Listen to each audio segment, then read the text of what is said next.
Hello दोस्तों, welcome to GQ banking. Pay attention and earn knowledge, यानी ध्यान दीजिए और ज्ञान लीजिए। तो दोस्तों, लास्ट लेक्चर में हमने देखा था कि इंग्लिश को कैसे प्रिपेयर करना है बैंक और इंश्योरेंस एग्जाम के लिए। तो इस वीडियो में हम देखेंगे कि न्यूज़पेपर को कैसे रीड करना है, जिससे आपका थोड़ा बहुत ग्रामर भी हो जाए और रीडिंग वाला पार्ट है जो एग्ज़ाम में आजकल पूछा जाता है, वो आपका कैसे इम्प्रूव हो सके। तो चलिए शुरुआत करते हैं इस वीडियो की। देखिए, अब बैंकिंग एग्ज़ाम के लिए मैं पर्सनली प्रीफर करता हूँ, एक तो हो गया ये न्यूज़पेपर आपका, ये बिजनेस स्टैंडर्ड। अब बिजनेस स्टैंडर्ड में आपको क्या पढ़ना है, ओपिनियन वाला पेज है उसको, और उस पेज में दो आर्टिकल दिए होंगे लेफ्ट साइड पे, दो छोटे छोटे, एक तो ए वाला और दूसरा उसके नीचे वाला। ये दोनों को अच्छे से पढ़ो, उसके वोकैब तैयार करो और आगे बढ़ो। अब देखिए, आपके माइंड में एक और क्वेश्चन होगा कि चलिए हमने आर्टिकल तो पढ़ लिया, एडिटोरियल भी पढ़ लिया, अब ये हमको एग्जाम में कैसे हेल्पफुल होंगे। तो देखिए, editorial reading will help to improve following. अब देखिए, ये ये सारी चीज़ें हैं जो इम्प्रूव हो गया आपको एडिटोरियल रीडिंग से।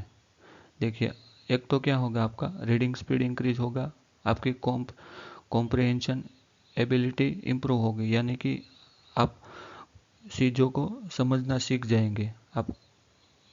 आपको अगर एग्ज़ाम में आरसी वाला पार्ट है जो रीडिंग कॉम्प्रिहेंशन, ये इम्प्रूव होगा आपका। अब कैसे, आप आपकी डेली हैबिट है एडिटोरियल पढ़ने की, तो फिर आपको क्या होगा, आपकी रीडिंग स्पीड अच्छी होगी, और कॉम्प्रिहेंशन एबिलिटी अच्छी होगी। तो ये दोनों को मिला के ही बनता है रीडिंग कॉम्प्रिहेंशन, ठीक है। फिर आपका वोकेबुलरी इम्प्रूव होगा, क्योंकि आप अगर रीड करेंगे इस एडिटोरियल को, आर्टिकल को, तो फिर इसमें आपको कुछ कुछ वोकेब मिलेंगे। एक पैराग्राफ में, सॉरी, एक आर्टिकल में आपको तकरीबन 8 से 10 वोकेब तो इजीली मिल जाएंगे जो एग्ज़ाम के रिलेवेंट है। तो वो आप अगर डेली पढ़ोगे तो फिर आपका वोकेब धीरे धीरे इम्प्रूव होना स्टार्ट हो जाएगा। फिर अगर किसी का ग्रामर वीक है, ठीक है, अगर आपका ग्रामर वीक है तो क्या होगा कि आप आर्टिकल पढ़ रहे हैं तो आपको सेंटेंस का फॉर्मेशन पता चल जाएगा कि कौन सा सेंटेंस कैसे फॉर्मेट होता है। तो उसमें क्या रहेगा कि अगर आपको कभी कभी ग्रामर का रूल याद नहीं है, लेकिन आपकी डेली रीडिंग की हैबिट है, तो उससे आपको ऑटोमेटिकली फील हो जाएगा कि इसमें इस वर्ड में कुछ गलत हो रहा है। तो ऐसे भी आप ग्रामर को फाइंड कर सकते हैं। और एक और क्लोज टेस्ट को भी इम्प्रूव करने में हेल्प करेगा आपकी। वो कैसे, क्लोज टेस्ट में क्या दिया होता है, एक पैराग्राफ ही दिया होता है। मान लो कि ये कोई पैराग्राफ दिया है क्लोज टेस्ट में, इसमें कुछ कुछ वर्ड होके वहाँ पे ब्लैंक, देखिए यहाँ पे ब्लैंक बना देते हैं, ठीक है। ये 3 ब्लैंक दिया तो आपको 3 क्वेश्चन मिलेंगे, इस ब्लैंक में कौन सा वर्ड फिट होगा, तो वो आपका क्लोज टेस्ट हो गया, ठीक है। तो ये आर्टिकल इस तरीके से क्लोज टेस्ट को भी इम्प्रूव करने में हेल्प करता है। और देखिए, पैराजम्बल और दूसरा हम क्या बोलते हैं, सेंटेंस रीअरेंजमेंट। पैराजम्बल क्या होता है, आपको 3-4 सेंटेंसेस दिए होते हैं, उसको आपको जंबल फॉर्म में दिए होते हैं, आपको उसको कंप्लीट करके पैराग्राफ बनाना होता है, ठीक है। तो अगर आपकी डेली की रीडिंग हैबिट है तो आपको सीक्वेंस वाइज कैसे लिखा जाता है वो भी आपको पता चलेगा, जिससे आपका पैराजम्बल इम्प्रूव होगा और सेंटेंस रीअरेंजमेंट भी इम्प्रूव होगा। दोनों एक ही चीज़ है, ठीक है। और फिलर, देखिए, वैसे फिलर रीडिंग का भी टॉपिक है और ग्रामर का भी टॉपिक है। रीडिंग का कैसे, क्योंकि इसमें आपको वोकेबुलरी भी पता होनी चाहिए और ग्रामर भी पता होना चाहिए। तो वोकेबुलरी के लिए ये आर्टिकल से वोकेबुलरी इम्प्रूव होगी, और अगले वीडियो में जैसे बताया था वैसे आप ग्रामर के टॉपिक करते जाओगे तो आपका ग्रामर भी कंप्लीट होगा। तो इससे आपका फिलर इम्प्रूव करने में भी हेल्प करेंगे। और अब लास्ट क्या बचा है, रीडिंग, सॉरी, डिस्क्रिप्टिव इंग्लिश में देखो कैसे देखेंगे डिस्क्रिप्टिव इंग्लिश कैसे, अगर आप पीओ लेवल का एग्ज़ाम देखें, आईबीपीएस हो गया, आईबीपीएस और एसबीआई पीओ दोनों में ऐसे राइटिंग आता है। तो ऐसे राइटिंग अगर आप एडिटोरियल पढ़ेंगे, उसको समझेंगे और उसके बाद उसका समरी लिखेंगे, तो फिर आपको ऐसे लिखने की हैबिट हो जाएगी, जिससे आपको ऐसे राइटिंग में काफ़ी हेल्प मिलेगी। ठीक है, तो ये तो कल ही हमने एडिटोरियल की बात की, एडिटोरियल से क्या क्या बेनिफिट मिलते हैं, कैसे इंग्लिश इंप्रूव होता है। तो अब देखते हैं एडिटोरियल को कैसे पढ़ना है। तो मैं आपको ध्यान देता हूँ कि ये टेलीग्राम ग्रुप है हमारा डिस्कशन के लिए। आपको जो भी दिक्कत आ रही है प्रिपरेशन करने में, वो इश्यू यानी कि आपकी समस्या आप पोस्ट कर सकते हो टेलीग्राम ग्रुप में, उसका सॉल्यूशन आपको मिल जाएगा। और ये हमारा बैंकिंग ग्रुप है, यानी कि चैनल है हमारा टेलीग्राम चैनल। इसमें हम क्या करते हैं कि इम्पोर्टेंट जो एग्ज़ाम के रिलेवेंट अच्छा कंटेंट वाले वीडियो होते हैं उसकी लिंक सेंड करते हैं और कुछ गाइडेंस भी देते हैं।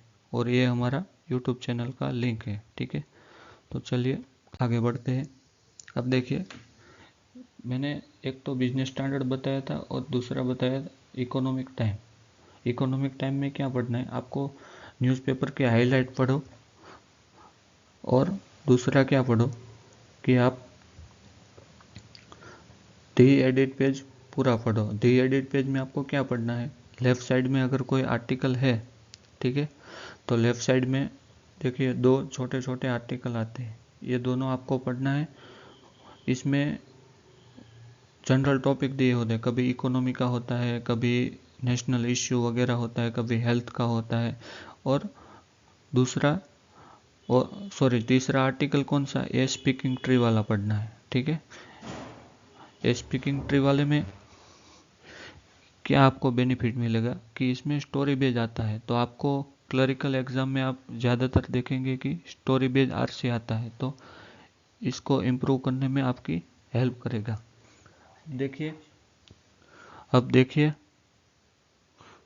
हमने ये तो देख लिया कि कौन कौन से आर्टिकल कौन कौन से न्यूज़पेपर से पढ़ना है। अब देखिए आर्टिकल को पढ़ते कैसे हैं, इससे वोकैब कैसे इम्प्रूव करते हैं। ठीक है, तो अब क्या है, देखिए मैंने यही आर्टिकल को जूम करके यहाँ पे स्क्रीनशॉट डाला है। ठीक है, अब देखिए इस आर्टिकल को हम पढ़ते हैं और सीखते हैं कि वोकैबुलरी कैसे प्रिपेयर करते हैं। अब देखिए इसमें क्या लिखा है, half knowledge can be dangerous, यानी कि अधूरा ज्ञान काफ़ी खतरनाक होता है। ये कहावत हमने काफ़ी सुनी सी है। ठीक है, अब क्या है, अब देखिए इसमें मैंने दो वोकैबुलरी हाईलाइट की है, परवर्स और एनोनिमिटी। इसका मीनिंग हम कैसे ढूंढ सकते हैं वो देखते हैं। ठीक है, अब देखिए आर्टिकल को रीड करना स्टार्ट करते हैं ताकि आपको पता चले कि कैसे आर्टिकल रीड करना है। ठीक है, देखिए, the judicial intent of better informing voter choice through disclosures about electoral bond. ठीक है, डिस्क्लोजर्स यानी क्या होता है कि हम सबको बता देते हैं, डिस्क्लोज करते हैं, इसको डिस्क्लोजर बोलते हैं। ठीक है, अबाउट इलेक्टोरल बॉन्ड, अभी हाल ही में आपको सबको पता होगा कि न्यूज़ में काफ़ी ट्रेंडिंग इश्यू रहा था इलेक्टोरल बॉन्ड के बारे में। ठीक है, चलिए पढ़ते हैं। The judicial intent of better informing voter choice through disclosures about electoral bond is obviously welcome. ठीक है, but there is the thing, could it lead to a perverse outcome of driving corporate donation to political parties further underground during the upcoming elections? Corporate donation through electoral bond were promised upon layer of anonymity by maintaining uncorrelated list of donors and recipients। ठीक है, तो अब देखिए आपने इतना पढ़ा तो आपको पता चला कि ये परवर्ज वर्ड है, इसका मीनिंग आपको सपोज फाइंड करना है, ये आपका वोकेबुलरी है, काफ़ी देखने को मिलता है। ठीक है, ऐसे ही वोकेब एग्जाम में आते हैं, कोई हाई क्वालिटी के वैसे एग्जाम में नहीं आते। ठीक है, अब देखिए, अब हमने ये सेंटेंस पढ़ा और हमको परवर्ज का मीनिंग नहीं पता, और ये अगला सेंटेंस में हमें एनोनिमिटी का मतलब नहीं पता। तो अब परवर्ज को देखो, अब क्या करना है, ए वाला सेंटेंस इसके आगे का ए वाला ए वर्ड वाला और इसके पीछे का सेंटेंस पढ़ते हैं। तो अब पैराग्राफ पढ़ के हमें इतना आइडिया लग सकता है कि ये पूरा नेगेटिव बातें बोल रहे हैं इलेक्टोरल बॉन्ड के बारे में। ठीक है, तो अब कहीं ना कहीं इसके अकॉर्डिंग इस परवज का मीनिंग क्या होगा, नेगेटिव मीनिंग जाएगा। तो अब देखिए, परवज आउटकम यानी कि उल्टा उल्टा हो सकता है, यानी कि कोई ना कोई नेगेटिव मीनिंग रह सकता है। तो अगर आपको एग्जाम में ऑप्शन में दिए होते हैं तो आप पॉजिटिव वर्ड को एलिमिनेट करके नेगेटिव वर्ड वाले इसके एंटोनिम सिनोनिम के तरह ले सकते हैं। ठीक है, अब दूसरा वर्ड आया एनोनिमिटी। एनोनिमिटी का मतलब क्या होता है वो हम देखेंगे, आपको नहीं पता है तो आप सेंटेंस पूरा पढ़ के एनोनिमिटी का वर्ड मीनिंग अपने आप से एज्यूम कर सकते हैं कि ये पैराग्राफ पढ़ा, इसके अकॉर्डिंग एनोनिमिटी का वर्ड ये हो सकता है। ठीक है, तो आइए देखते हैं। अब आपने मान लिया, अब मैं मानता हूँ कि आपने एज्यूम कर लिया होगा कि इसका पैराग्राफ के अकॉर्डिंग वर्ड का मीनिंग क्या हो सकता है। अब क्या करना है आपको, देखिए, अब देखिए गूगल पे सर्च करना है परवज सिनोनिम। मैंने पहले क्या सर्च किया, परवज का मीनिंग। परवज का मीनिंग क्या होगा, linking to behave way that not acceptable, reasonable, that or that most people think is wrong. अब इसका मतलब क्या होगा परवज का, कि कोई कॉन्ट्ररी जैसा मतलब हो गया परवज का। ठीक है, तो अब पर उसके बाद आपको क्या करना है, मीनिंग पता चल गई आपको, यहाँ से पढ़ लिया, उसके बाद आपको परवज के सिनोनिम सर्च करने हैं। अब देखो, परवज के सिनोनिम में क्या हो गया, कॉन्ट्ररी, परवज आउटकम यानी कॉन्ट्ररी यानी उल्टा आउटकम जैसा कुछ बोल सकते हैं आप। ठीक है, नेगेटिव सेंस से जा रहा था तो हमने देखा था कि परवज का कोई नेगेटिव सेंस होगा, क्योंकि पूरा पैराग्राफ नेगेटिव जा रहा है। ठीक है, अब देखिए, अनरीजनेबल, ये सब सुने सुने से आपको वर्ड लगेंगे। अनकोऑपरेटिव, तो देखिए एग्जाम में ऑप्शन में ऐसे ही वर्ड दिए होंगे एंटोनिम सिनोनिम में। ठीक है, तो ये हो गए इसके सिनोनिम। ठीक है, और इसके अपोजिट क्या होगा, देखिए कोई पॉजिटिव वर्ड होगा, क्योंकि ये खुद नेगेटिव वर्ड है तो क्या होगा, अनकोऑपरेटिव है तो उसका अपोजिट क्या होगा, कोऑपरेटिव। ठीक है, अब देखिए दूसरा वर्ड के बारे में देखते हैं। दूसरा वर्ड हमने क्या देखा था, एनोनिमिटी। एनोनिमिटी यानी क्या होता है, गुमनामी, अमानता। ठीक है, situation were person name is not known. Anonymity यानी अननोन जैसा हो गया। ठीक है, देखिए नेमलेसनेस, फेसलेसनेस, यानी कि हम उसके बारे में जानते नहीं है। ठीक है, पर्सन का नाम जब हम नहीं जानते तो उसको एनोनिमिटी बोलते हैं। देखिए, अब देखिए एनोनिमिटी मैंने सर्च किया है गूगल में, जस्ट सिंपल सर्च किया है एनोनिमिटी मीनिंग, तो एनोनिमिटी का मीनिंग आ गया। उसके देखिए यहाँ पे सिनोनिम था तो मैंने क्लिक किया तो यहाँ सिनोनिम दिखे। तो हमको ऐसे सुने सुने से वर्ड लगेंगे कुछ जो सिनोनिम होंगे उसके, बस वही सिनोनिम आपको याद रखने हैं, सारे के सारे याद नहीं रखने हैं। अब देखिए, डेली नोट बनाओ या न बनाओ, सबका अपना अपना चॉइस है। अगर आप 2-3 महीने लगातार पढ़ेंगे तो ये सारे वर्ड आपको रिपीट होते देखेंगे। ठीक है, तो फिर अगर बार बार रिपीट हो गए तो वो ऑटोमेटिकली याद रह जाएंगे, और आप बार बार ऐसे सर्च कर करके सिनोनिम वगैरह देखेंगे और खुद से मीनिंग एज्यूम करेंगे, फिर डिक्शनरी में या गूगल में ऐसे सर्च करके डिक्शनरी में वेरीफाई करेंगे कि हमने जो सोचा वो मतलब सही है या नहीं। देखिए, स्टार्टिंग में क्या होगा कि आपको कुछ आइडिया नहीं लगेगा, लेकिन धीरे धीरे आप जैसे जैसे आप इसको अप्लाई करना स्टार्ट करोगे धीरे धीरे आपको क्या है कि आइडिया लगना स्टार्ट हो जाएगा कि कैसे सेंटेंस का टोन कैसे बदलता है, पैराग्राफ क्या कहना चाहता है, ऑथर का टोन आपको समझ में आते रहेगा। वैसे वैसे आपको वोकेब जो है, यानी कि कोई वर्ड होता है जो आपको नहीं पता है, ठीक है, तो वो वोकेब आपको पता नहीं है, लेकिन आप उसका मीनिंग ऑटोमेटिकली एज्यूम कर पाओगे। जैसे जैसे आपको ग्रिप आती जाएगी वैसे वैसे आप एज्यूम कर पाओगे। जैसे मैंने कैसे कैसे एज्यूम किया था सेंटेंस पढ़ के कि परवज है, उसका मीनिंग नेगेटिव हो सकता है, क्योंकि पूरा सेंटेंस नहीं, पूरा पैराग्राफ ही नेगेटिव जा रहा था, ठीक है। तो आई होप कि आप सबको समझ में आ गया होगा कि न्यूज़पेपर कैसे रीड करना है, आर्टिकल कैसे रीड करना है, ठीक है।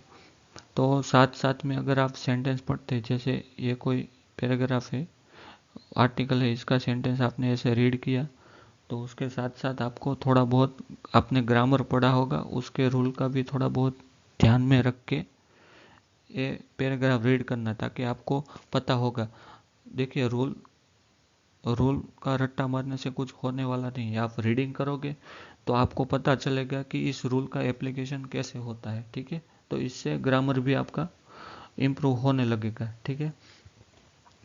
और मैंने 2 न्यूज़पेपर बताए थे, बिजनेस स्टैंडर्ड और इकोनॉमिक टाइम। इकोनॉमिक टाइम के बारे में तो मैंने आपको बता दिया। इकोनॉमिक टाइम अगर आप पढ़ रहे हैं बैंकिंग एग्जाम के लिए तो वो बेस्ट है, और बिजनेस स्टैंडर्ड भी अच्छा है।